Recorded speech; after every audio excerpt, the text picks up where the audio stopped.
Arestado ang isang drug personality sa sinagawang bypass operation ng Bahada Police Station sa Purok 5, Barangay 23-C, Davao City, Setyembre taong kasalukuyan. Kinilala ni Police Major Jetro Joy Salanap, Station Commander ng Bahada PNP, ang suspect na si alias Suysoy, 39 anyos, na residente sa Purok 5-A, Isla Verde, Davao City.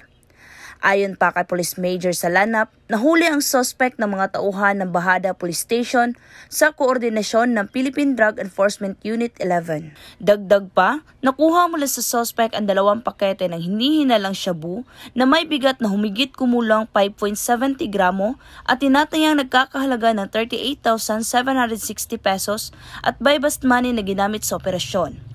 Ang suspect ay nasa kustodiya na ng nasabing istasyon para dumaan sa tamang disposisyon at maharap sa kasong paglabag sa RA 9165 o Comprehensive Dangerous Drugs Act of 2002.